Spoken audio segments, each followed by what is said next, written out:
Better? Yeah. It wasn't even that big of one. Listen, I'm paranoid about that shit. Because I'm a weirdo. I don't judge people for having Butters? orifices in their nose. Make yourself comfortable. I started recording a minute and 17 seconds ago. That's okay. So You'll that's edit what I out the do. weird stuff. I know you will. Oh, here, let me move that. No, it's fine. I want you to make yourself comfy. I have so many beverages. You know, you're kind of like... I want to be prepared. I only have 2. I get it. At some point, I'm going to have to get up and go pee. You know, that sounds like a Or personal not. problem. Or I'll just stay. That sounds like a you problem. Hi, everybody. Hi. Welcome to episode 6 of the Sober Gay Guy. And what you can't see on the other side of your listening device or your earbuds is that today we're recording. So we have Visually. so I'm staring at a phone, and Dana's picking her nose right now. I'm rubbing it on my sleeve. But today we are being joined by my friend Dana. And Dana came into my life through the studio. At the time was Focus on Yoga. I have my sales voice on right now. I know. My high-pitched sales voice. That's on. okay. So I'm gonna go do re mi fa sol la ti do re do. I'm gonna take out that fake voice. And I'm Love gonna it. go into my normal, unnervous, natural TJ voice. What do you have to be nervous about? It's Not me. one thing. I know, that's my gig. Yeah. It's me. Oh God, you know what I hear? I hear the diffuser going on and off. It's fine. I know, but I was wondering what fan Oh, was, you thought it was the fan. or I Gotcha. thought it was this computer for my notes. Oh. And I'm like, it's not hot. Why is it going on and off? It's that diffuser. It might turn me a little bit. But anywho, back to It's a Dana. short drive. Dana came to me through the studio, yoga studio. It is a short drive. It's a very short drive, honey. Which at the time was named Focus on Yoga and is now Yoga on the Block. She came, you just wanted to try it out, or were you being a voyeur? I actually came with the express purpose of coming to a class and feeling out the opportunity to become a volunteer. Which as we a weren't way, even offering at that time. right, So you were as a gonna way force for yourself me on to us. get my foot in the door and start learning about the business side of yoga as I was going through my teacher training. Yeah, and you changed your mind 2 months in, and you were like, fuck this, I'm not opening a yoga studio. Hard pass. I mean, God only knows, things could completely radically change in a year. Yeah, in the fucking southern suburbs where it's gangbusters. Yeah, sorry. Or, I may just choose to build an online presence. I don't know yet, but I'm open to seeing where the universe takes me. Awesome. I don't think I want the overhead of an actual physical brick and mortar Just do it the right location. way. And but that's how you came to us, is you came to the studio because you expressly wanted to volunteer for us. Yeah. And she very quickly did start volunteering for us, and it became a love relationship right away. Yeah, so now you can't get rid of me. I don't want to get rid of you. I don't want to get rid of you. So Dana and I learned, not very early on, but early-ish on, I would say. I'd say within the first, probably 3 or 4 weeks, that we are both sober. Yeah, we're both sober. I was not newly sober. I was just about a year into my sobriety, and at that point you were 4 years, and I just hit 5 years. Congratulations. Sobriety. Thank Right. you.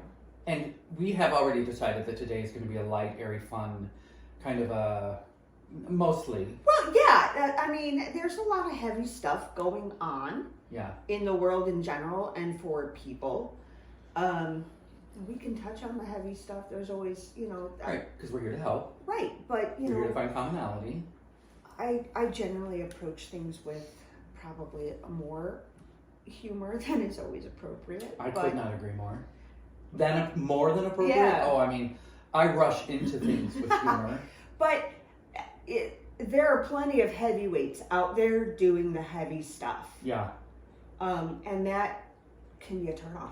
Wait, did I say For this was people. episode 5? So you said it was episode 6. Oh, I did. You're Yeah. good. Right, because the first 5 episodes, especially my pop-in blog post reading episodes, are just, pull out the noose and razors. Yeah, they can really push you over the turn it edge and on. triggering. And they're supposed to be that way. That's I kind of want them that way. There has to be balance, and you wouldn't be being authentic if you didn't do both. This came about, and my sobriety is what my sobriety is, and I am the sober person that I am because of those blog posts. Yeah. And like I've said in those blog posts, and I will continue to say, is my clarity came when my clarity came through, that's when I started writing. Yeah. So, and that writing, all of those writing, those blog posts, healed me and continue to heal me. And then to rehash them, I read them in this closet right here in this coat closet. I keep telling you to not go back in the closet, but and nobody listens to have me. you listened to episode 5 yet? No, I haven't. So the bonus track is you and me going over recording with friends. And I recorded that bonus track in this closet. But anyway, I don't want to go off on that.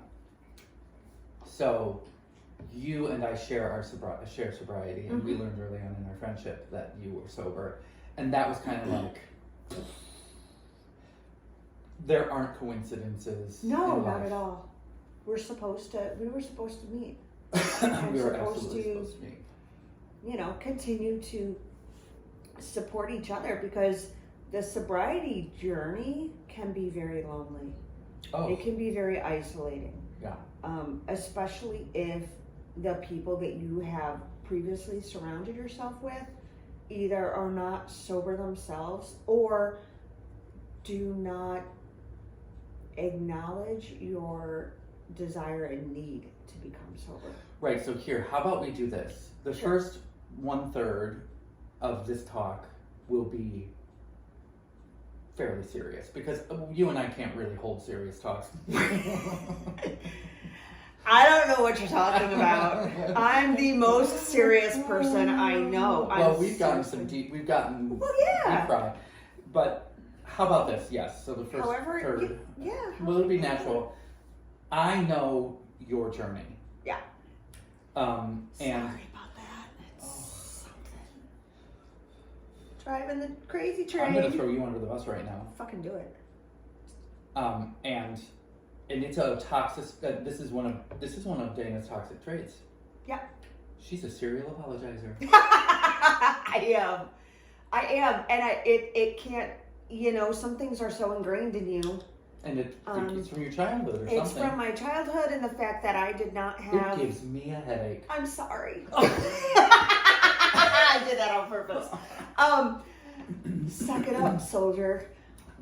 I did not have a very strong foundation. I did not have confidence. So anytime growing up, and even into early adulthood, I was an apologizer because I worried about offending or burdening or whatever with the people I was around. I couldn't understand why in God's name anybody would want to be around me.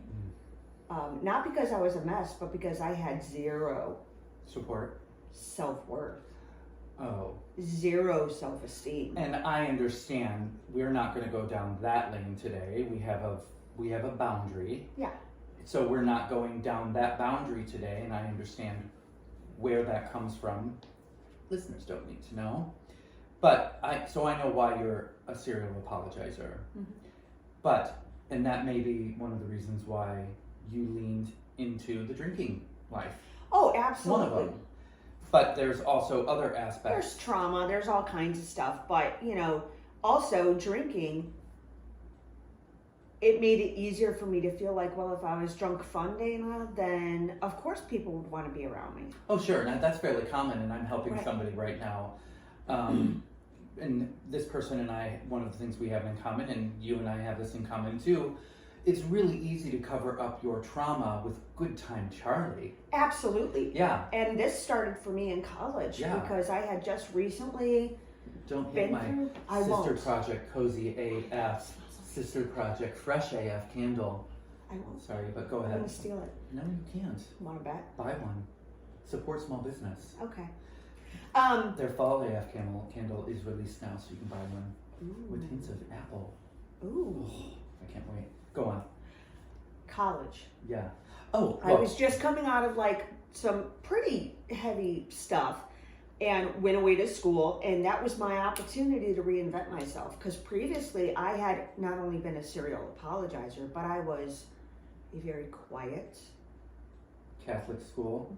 person who, Did you go to Catholic school? oh God, I yeah, thought so. Catholic high school, which honestly was the best thing for me. I think it's hysterical that Catholic schools, their uniforms are mini skirts. Oh no, ours were down to the knee. Oh, were We they? all just rolled them up at the waistline if our mom wouldn't let us shorten them. Thanks, Mom. Yeah, so it would like be weird bulgy, Yeah. but you know, the uniform Who shirt cared? would blouse down enough. But yeah, I wasn't a talker. I again couldn't understand why anybody would want to talk to me. So then after I went through something, which we'll get to, I'm sure, it was an opportunity at college for me to reinvent myself, because nothing had hurt me as much as that scenario. Mm. So if people didn't like me, screw them. And You drinking, were reinventing yourself. It right, didn't and matter what you drinking allowed me to kind of take away that self-doubt. were. Oh, it was a veil. So Beer then- goggles, as it were. yes, so then I was drinking in college. Like if I wasn't in class, I was probably drunk. And then I just carried that right through my first super intense job in my career, which was working at a psych facility. Hmm. And then, you know, I didn't drink when I was pregnant with my kids, but Right, because you went to college for. recreational therapy, Got it. out of a desire to help people. Yeah. And then we moved, and I worked at another psych facility, and just kept drinking, and I wasn't a very good mom or partner. I wasn't a very good professional either, because I was never drunk at work, No. but I was always hungover. Right, functioning alcoholic. Yes. Oh gosh, I mean, me Yes. too. So was my dad. Yeah. So are so many. I Yeah. wonder what the percentage is. I should look that up. You know, yeah, you should. I have my handy dandy computer here, there but I'm you not go. looking it up right now. Well, and some substance abuse is kind of a historical generational trauma that keeps getting passed down, at least on one side of my family. So, and I think that's the story with a lot of people, is we inherit our predecessors' trauma into our DNA. This is a part of a generational story that people don't get, that I didn't actually know about until I went into recovery. Yeah. There's two parts to this that I want to touch on real quick, and Yeah. this is a part that I want people to listen to that are considering or are in early parts of recovery. Generational alcoholism, generational traumatic recovery, Mm-hmm. and the trauma that comes along with the traumatic, what is inside of your DNA. Mm-hmm. So, the lineage inside of the alcoholism in my family that I have learned about Mm-hmm. goes so far back. Yeah. And I had never ever heard about the how DNA, and you know about this because I mean you know more about this than I do. How much more about it do you know? Actually, not as much as you would think. It's more just because sometimes I want the information, and sometimes I'm like, okay, I need to step away because it's too much. It's so interesting though. It is. Like the DNA is, say more. So my cousin actually turned me on to this whole generational trauma being in your DNA. And when you look It's fascinating. it is. And when you look at the history of so many people who have struggled with substance abuse, 50, 60, 70, 100 years ago, it was normal for people to maybe not get drunk, but they probably drank a whole lot more. And my great-grandmother, my Busha, those of you who know about my Busha know that she was a firecracker. Her husband was an alcoholic, and this is back in, the early 1900s, 1910s, 1920s. She had come over from Poland, didn't really speak any English, had a bunch of kids, and had to kick her husband out because he was a violent alcoholic, from what I understand. And back then, being a single mom, you didn't get help. Catholic Charities was like, your husband's not here, forget you. Yeah, right. Right. The women didn't have power and not at nobody cared all about them. So she worked several jobs at once to provide for her kids. And I revere her because of the immense amount of strength that it took for her to go through that and not have the support of the church, because my family is hugely Catholic. Yeah. And it's amazing how that affects people. And not everybody will fall into alcohol use. Some people will fall into drug use. She fell into alcohol use. No, she didn't. She was sober as hell. Her husband, but that transferred onto the kids. And none of them had any substance abuse issues. But kids, grandkids, there's been some of that, that we've seen crop up again and again. And what side of the family is this on? My mom's. Your mom's side. My mom's. So my mom's grandmother was my Busha, which is Polish for grandma. Right. And my mom never had a substance abuse issue. My grandparents didn't. I think my grandma saw what happened and was like, yeah, no. And my mom grew up with, Busha living with them. Exactly. But, yeah, I've seen it in cousins and this is what I talked about not yesterday, the day before, in my episode 5, blog reading. Yeah.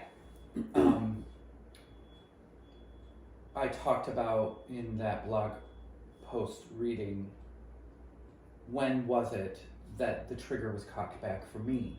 Was it cocked back for me when the first time I had somebody who's going in reverse, by the way, on the street in front of me. If you hear the high-pitched beeping in the background, there's a big truck going in reverse.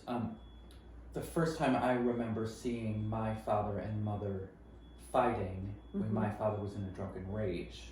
Okay.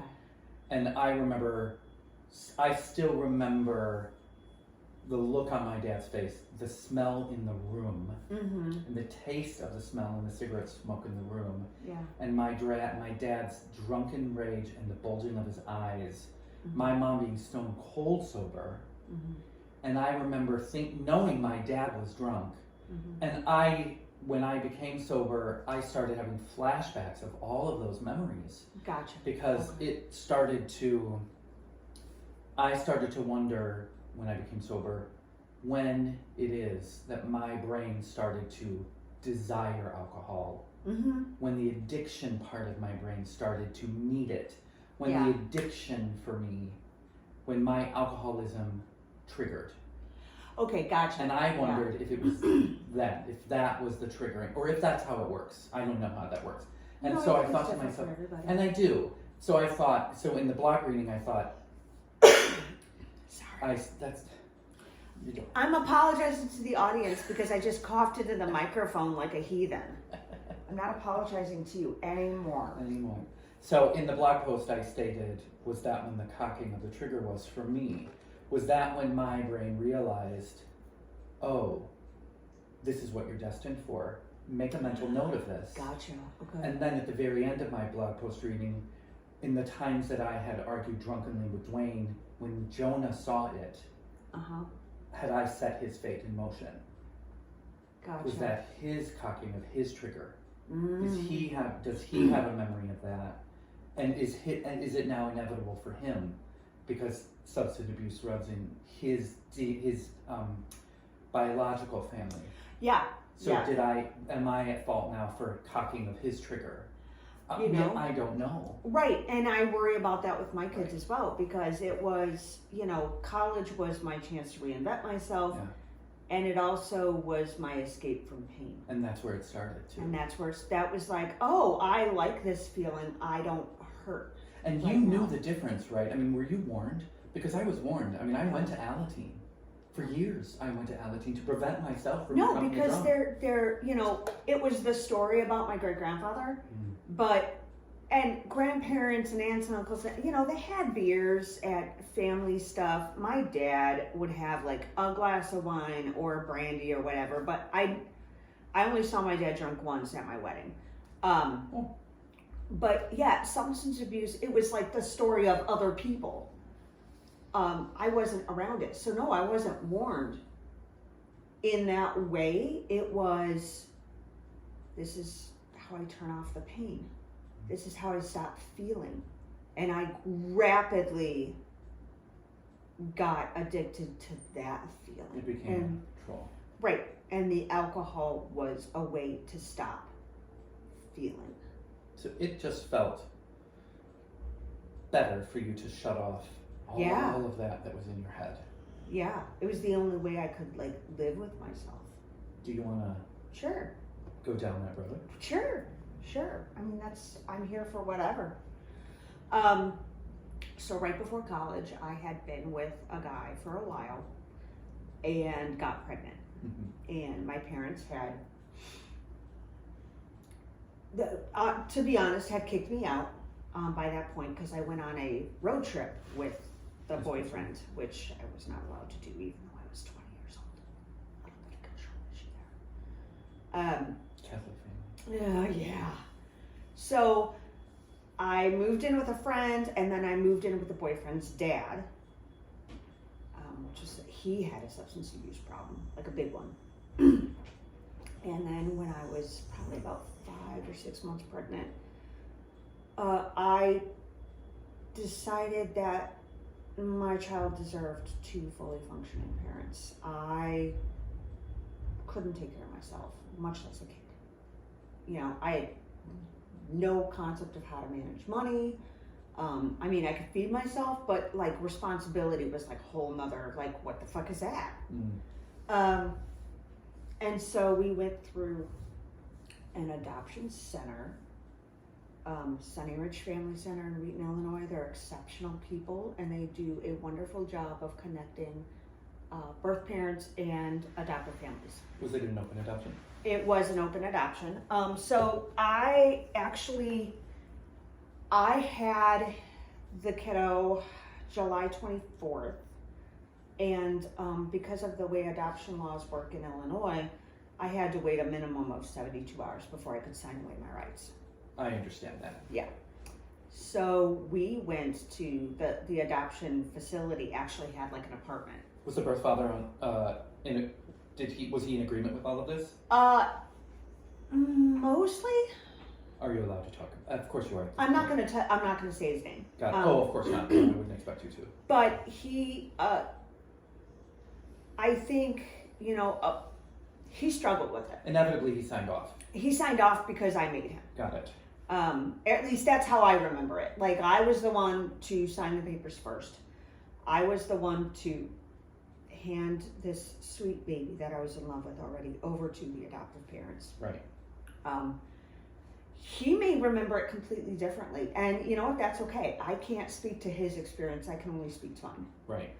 And then that was July 28th, and then my mom picked me up, and I went back to my parents' house, and I wanted to kill myself. Right. You were languishing. I had just, the love of your life. We broke up that same day. If you need to take a break, let me know. Okay. And I felt like, not only did I feel like damaged goods, I felt like a complete failure as a human being, as a mom. And, it was hard. It was really hard. And I didn't kill myself. I did wake up every night for about a month in the middle of the night hearing a baby's cry. Want to take a breath? And then I went and saw this baby Often. when they're a month old. I needed to give the adoptive parents space and time, Yeah. right? Mm-hmm. And it was such a good situation. And it hurt. It still hurt. But I felt a little bit better. And then 6 months later, I needed to get away. Mm-hmm. It was too close. How old I were was you too at this close. point? I was 21. At this point. So I went to SIU. I ran away. And, you know, someone termed it that I was running away, and they were right. But I needed to, because otherwise I was going to kill myself. Yeah. And went through therapy, but I also started drinking a whole lot.